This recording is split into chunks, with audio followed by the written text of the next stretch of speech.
Hey, Quincy.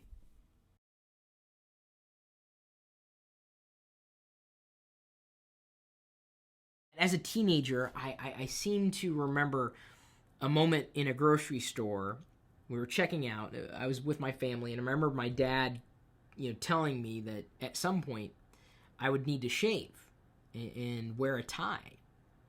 Because at that point I was kind of unshaven.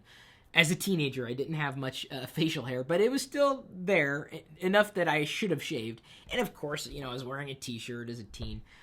Uh, And I thought to myself, God, I never want to be in a job where I have to shave every day or get dressed up. It just wasn't fun for me.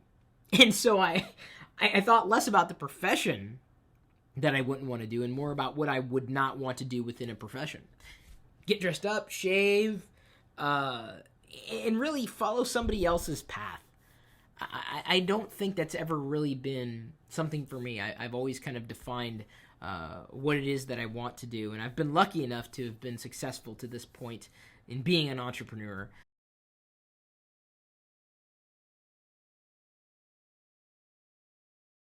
Thank you. I didn't realize I lived an exciting life, but I guess it's been a lot of work to live an exciting life. I would hope to continue to just live my life and be happy. And to me, that's more important.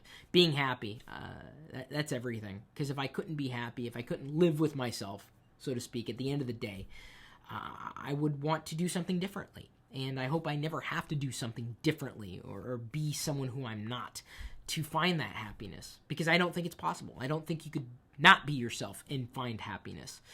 If you aren't you, how are you being happy? How are you anywhere near happiness? How are you anywhere close to being satisfied with your life or what it is that you're doing or where you are and what are you going to do to change that? So it may seem that I've led an exciting life. I just believe that I've led a life and I've led it the best that I could have, at least at this point, and I hope to continue to do that.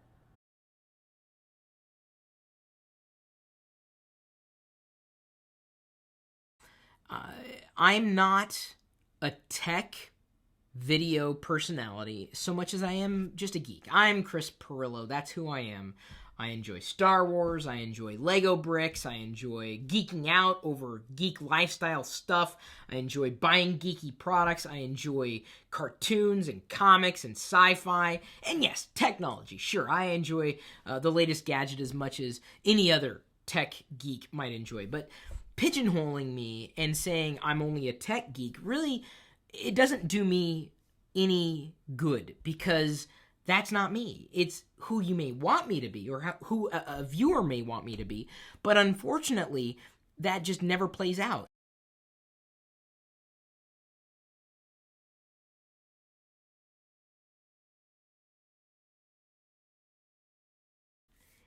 Even as I publish daily vlogs online, showcasing my personal life and revealing things that otherwise would never be revealed in a very interpersonal capacity, I never do that because I'm expecting or wanting or welcoming judgment from a viewer. I do it because I want to share my story. I want it to live on after I've shuffled off this mortal coil.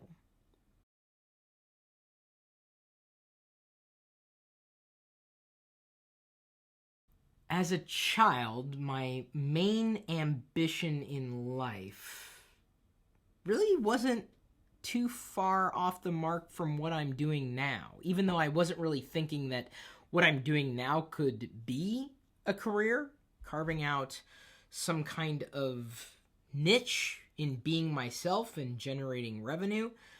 I have always been comfortable in front of a camera, and I don't think that's ever going to change. And I don't know if that's really something that can be taught either. And when I look at a camera lens, I treat it as though it was another human being sitting on the other side, or maybe me talking directly to that human being like I'm doing right now. I guess I remember having ideas of what I might want to do when I grew up, but that was really being shoved into pre existing career paths And that just wasn't very exciting for me. I never looked at what someone was doing and said, I want to do that. Even acting, I never looked at an actor and said, I want to do that. I mean, it might have been fun, but I never really thought of that as a career choice. Even when I was studying in school, secondary level, I never really gave much thought as to what I was going to do. So when I started to pursue a degree in English education, I figured I could use it in a variety of situations, and indeed I could. I enjoyed writing creatively, primarily. And it really wasn't until the internet became a viable means of commercial transactions that I decided to eschew everything that I'd been studying to that point and pursue something that I thought was going to work, that I thought was going to be able to pay the bills. This was back in 1996. And I never would have thought that goofing around in front of a camera when I was a kid could ever be parlayed into something that could pay the bills. And it can. It has.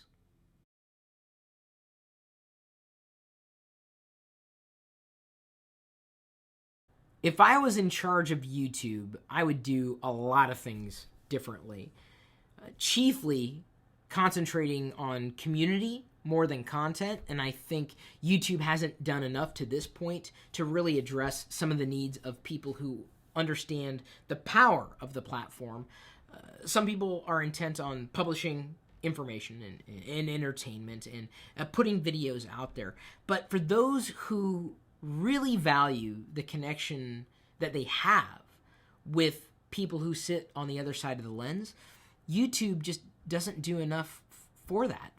They don't do anything to foster that connection, to enhance that connection, to bolster any type of engagement that a publisher might have with someone who's viewing outside of their circles, someone who's welcome into a community and realizing that they're not the only person who thinks or feels a certain way inside the universe. Not everybody uses YouTube the same way, though. That's the thing to keep in mind.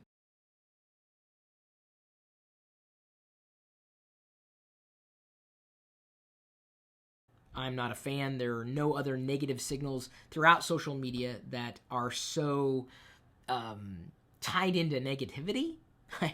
I keep using the word negative, but that's really what it's about. And I can find out who liked my video. I can track that down to the user. I can't find out who disliked a video. The dislike button already exists inside the web browser. It's called back. And I know some people want to cling on to that dislike button as though their life depended on it, but unfortunately it only creates negativity and fosters negativity, and I will not ever endorse some kind of dislike. It's pretty obvious when someone dislikes something, whether it's in negative sentiment within a comment or they just don't pay attention to a piece of content.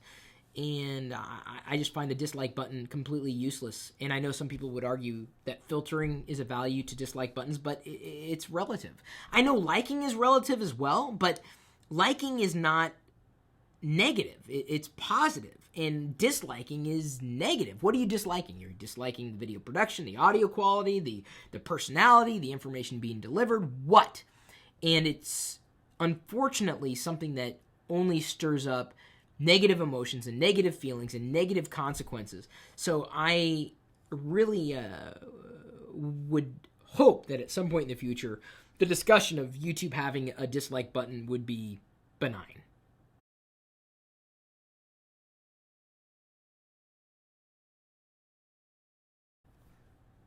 Although I would be very disappointed if the YouTube world or universe or platform disappeared, I would hope that it would not ever do that. I don't think it will.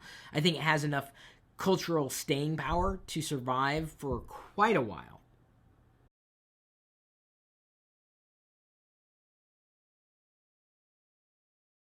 I would expect that my typical day is going to change over time, but you'll be able to see it play out. You'll be able to see what I did the day that I recorded this video. It's done. It's already there on YouTube. It'll be there for posterity. It'll be there for generations to come, assuming YouTube's around, or the video or the format is around for years or decades or centuries or millennia or eons to come.